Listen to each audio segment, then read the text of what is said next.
இயேசுவின் இனிய நாமத்தில் உங்கள் யாவருக்கும் என் அன்பின் நல்வாழ்த்துக்கள்.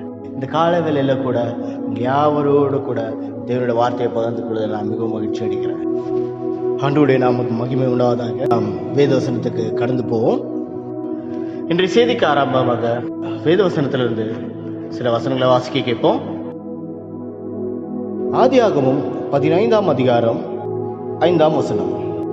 அவர் அவனை வெளியே அழைத்து, நீ வானத்தை அண்ணாந்து பார், நட்சத்திரங்களை என்ன உன்னால கூடுமே ஆனால் அவைகளை என்ன என்று சொல்லி, பின்பு அவனை நோக்கி, உன் சந்ததி இவ்வண்ணமாயே இருக்கும் என்று சொன்னார்.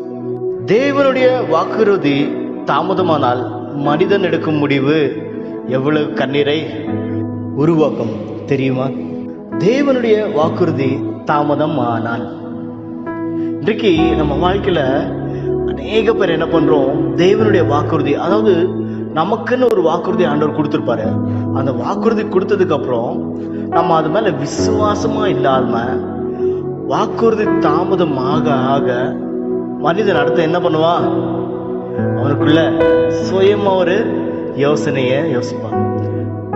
இது கர்த்தரால் கொடுக்கப்பட்டதோ, இப்படி பண்ணா கர்த்தர் எனக்கு இது செய்ததோ, இல்ல நான் இது விதமா யோசித்தா இதுதான் சரியோ அப்படின்ட்டு முடிவை யோசிப்போம். இந்த முடிவு எடுக்கும் போது என்ன ஆகுனா, மனிதன் எடுக்கும் முடிவு எவ்வளவு கண்ணீரை உருவாக்கும் தெரியுமா? மனிதன் சில நேரத்துல அவன் எடுக்கிற முடிவு அவனுக்கே தெரியாம கண்ணீரை உருவாக்குகின்ற ஒரு முடிவாக தான் அது இருக்கிறது. நட்சத்திரம் நிறைந்த வானத்தை காட்டி கர்த்தர் ஆபிரகாமிடம் சொன்னார், இவ்வளவு பெரியதாகவே உன் சந்ததி இருக்கும் என்று. அப்போ வேதத்தில் நம்ம பார்க்கும்போது ஆபிரகாமுக்கு ஆண்டவர் என்ன பண்றாரு, ஒரு வாக்குறுதியை கொடுக்கிறாரு. வாக்குறுதி கொடுத்ததுக்கு அப்புறம் ஆபிரகாம் அதுல காத்திருக்க கொஞ்சம் தயங்குறாரு. இந்த நேரத்துல ஆபிரகாமுக்கு ஆண்டவர் சொல்றாரு, நட்சத்திரம் நிறைந்த வானத்தை காட்டிட்டு கர்த்தர் ஆபிரகாமிடம் சொல்றாரு, இவ்வளவா பெரியதா இருக்கும் முன் சந்ததி என்று. ஆனால் சாராளின் கருப்பை மௌனமாகவே இருந்தது. அப்போ தேவன் ஆபிரகாமுக்கு கொடுத்த வாக்குறுதியை நிறுத்திட்டு சாராள் என்ன பண்றாங்க, தேவனுடைய நேரம் வருவரை காத்திருக்காம சாராள் மனித எண்ணத்தின் முடிவெடுத்தாள். அப்போது சாராள் என்ன பண்றா, மனித எண்ணத்தினால் ஆபிரகாமை கூப்பிட்டு, என் அடிமை ஆகாரை மறிந்து அவள் மூலம் பிள்ளை பெறுங்கள் என்றார். அப்போ ஆபிரகாமுக்கு இதுல உடன்பாடே கிடையாது. ஆனாலும் அன்று ஆகார் ஆபிரகாமின் இரண்டாவது மனைவி ஆனாள். ஒரு தீர்மானம் பல வேதனைகளின் ஆரம்பம். அதாவது நம்ம எடுக்கிற எந்த ஒரு தீர்மானமும் அது சரியா தவறாண்டு 10 தடவை நம்ம என்ன பண்ணோம், யோசிச்சு ஜெபம் பண்ணி ஆண்டவர்கிட்ட கேட்டு அப்புறம் நம்ம செய்யறதுல தான் அது ஒரு நல்ல தீர்மானமா இருக்கும். ஆனா மனித இனத்தின் நாமளே ஒரு தீர்மானத்தை எடுக்கும் போது அது பல வேதனைகளின் அது ஆரம்பமாய்தான் இருக்கிறது. அந்தபடியே ஆகாருக்கு கர்ப்பம் தரிக்குது.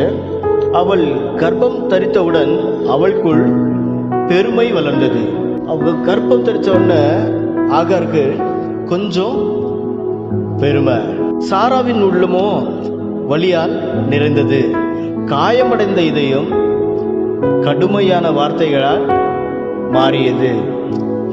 சாரா இவளுக்குள்ள பெருமை வளர்ந்த உடனே சாராவின் உள்ளமோ காயப்படுது. காயப்பட்ட உடனே கடுமையான இதயம் கடுமையான வார்த்தைகளால மாறுது.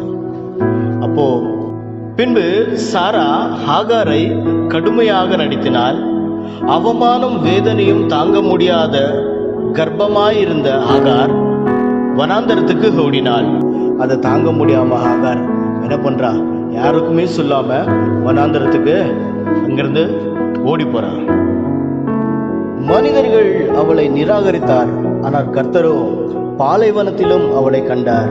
உன் துயரத்தை நான் கண்டேன் என்று சொல்லி, அப்பொழுது கர்த்தருடைய தூதனானவர், நீ உன் நாச்சியார் இடத்துக்கு திரும்ப போய் அவள் கையின் கீழே அடங்கியிரு என்றார்.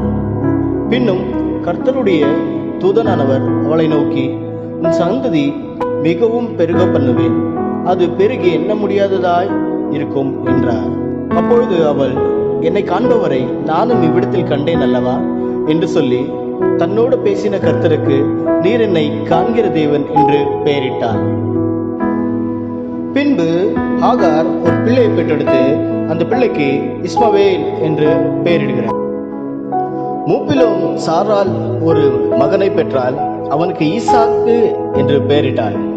மனித திட்டம் அல்ல, தேவனுடைய வாக்குறுதி நிறைவேறியது. தேவன் தாமதிப்பார், ஆனால் மறக்க மாட்டார். அவர் சொன்னதை நிச்சயமாகவே நிறைவேற்றுவார். இப்போ சாராளுக்கும் ஒரு குழந்தை பிறந்துச்சு, ஆகாருக்கும் குழந்தை பிறந்து பையன் கொஞ்சம் வளர்ந்துட்டான். இந்த நேரத்துல இப்போ ஆகார் எதுக்கு அவளை இங்கிருந்து துரத்தி விடபடி ஆபிரகாமுக்கு சாரா சொல்றாங்க. ஆனா ஆபிரகாமுக்கு இந்த இதுல கொஞ்சம் கூட உடன்பாடு இல்லை.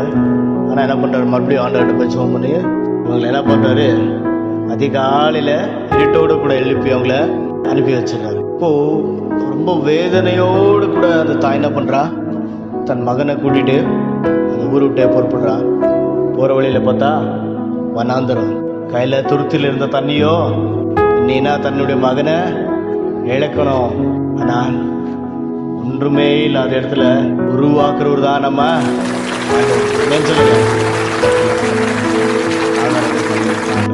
இங்க. இன்னொரு விஷயம் நம்ம நிறைய பார்க்கலாம். இதுல எனக்கு ரொம்ப பிடிச்ச விஷயம் அப்படின்னா, ஆண்டவர் சில காரியத்தை செய்வாரு. அது எப்படி இருக்கும்னா, நம்மளால யார் அழறாங்களோ அவங்களுடைய கண்ணீரை துடைக்க மட்டும்தான் முடியும். ஆனால் ஆண்டவரால மட்டும்தான் அந்த கண்ணீரை நிறுத்த முடியும். கண்ணீரை நிறுத்தி அந்த கழிப்பா மாற்றக்கூடிய ஒரே ஒரு வல்லமை ஆண்டவர் மட்டும்தான். என்ன பண்றாரு, கண்ணீரோட கூட இருக்கிற ஆதாரை பார்த்து அந்த இடத்துல ஒரு துருவியை ஆண்டவர் காட்டி போய் மகனிடத்துல இருந்து தண்ணி கொடுன்னு சொல்லி அந்த தண்ணியை கொடுத்து காட்டினதை மட்டும் இல்லை, தண்ணீரை கொடுத்தது மட்டும் இல்லை, அவங்களை ஆசீர்வதித்து ஆண்டவர் அந்த தண்ணீரை கழிப்பாய் மாற்றி அநேக காரியத்தை இதுல நம்ம பார்க்கலாம். அண்ணால் ஆலயத்துல போய் உட்காந்து அழுது ஜெபம் பண்ணிட்டு இருந்தாங்க. அண்ணாளுடைய கண்ணீருக்கு நிறைய பேர் சொல்லியிருப்பாங்க அழாதுன்னு சொல்லிட்டு. ஆண்டவர் மட்டும்தான் அந்த கண்ணீரை தொலைச்சு தண்ணீரை நிறுத்தி கழிப்பாய் மாற்றி சாமி. ஆமை நன்மை ஜனமே, விசுவாசம் இல்லாமல் ஒரு நன்மை நம்ம தேவனிடத்திலிருந்து பெற்றுக்கொள்ளவே முடியாது. நீ விசுவாசித்தால் தேவனுடைய மகிமையை காண்பாய் என்று வசனம் சொல்ல. இந்த சத்தத்தை கேட்டுக்கொண்டிருக்க ஆரம்ப தேவ பிள்ளைய என்று ஆண்டவர் உன்னோட கூட தான் பேசிக் கொண்டிருக்கிறார். இந்த வார்த்தை உனக்காகத்தான். ஐயோ, என் வாழ்க்கையில இன்னும் இது நடக்கலையே. அவர் உங்களை ஏன் காக்க வைக்கிறார் தெரியுமா? நீங்க காக்கிறது அவருக்கு ரொம்ப பிடிக்குது. அவர் உங்களை அதிகமா நேசிக்கிறதுனாலதான் இன்னும் கொஞ்சம் காக்க வைக்கிறார். அது உங்க கையை விட்டு போல, அது அவர் கைக்குள்ளதான் இருக்கு. ஏற்ற வேலைன்னு வரும்போது நிச்சயமாகவே அவர் என்ன கொடுக்கணுமோ அதில் கொடுத்து கண்டிப்பா ஆசீர்வதிப்பார். நாம் கண்களை மூடி தேவ சமூகத்தை நோக்கி பார்ப்போம்.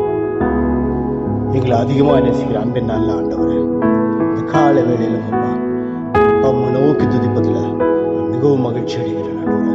அம்மா ஆண்டவரே, இந்த தருணத்துல ஆண்டவரே நோக்கி துதிக்க எங்களுக்கு கொடுத்த இந்த ஸ்லாக்கியத்துக்காக தேவைகளை நீங்க சந்திங்க.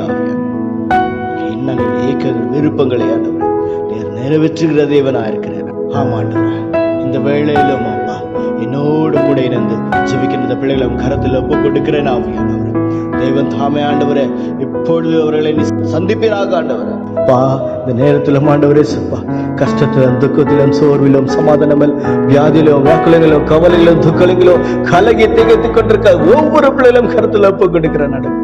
தேவன் தாமே ஆண்டவரே பிள்ளைகளை பாதுகாத்துக் கொள்வீராக, ஆசீர்வதிப்பீராக. ஒரு பெரிய விடுதலை நீங்க கட்டளையிடுவீங்க. நன்றி தகப்பனே, நீங்களே பொறுப்படுத்துங்க, பாதுகாத்துங்க, வழிநடத்துங்க, பலப்படுத்துங்க, ஆசீர்வதிங்க. எல்லாம் கருத்துல ஒப்பு கொடுக்கிறேன் ஆண்டவரே. வலாகாததொன்றும் இல்லை, நீரே நடத்தி முடிக்குமா ஆண்டவரே. கிறிஸ்துவின் வெளியேறப்பட்ட நாமத்தில் ஜெபித்து மரணம் ஜெபம் கீழும் ஜீவன நல்ல பிதாவே, ஆமென்.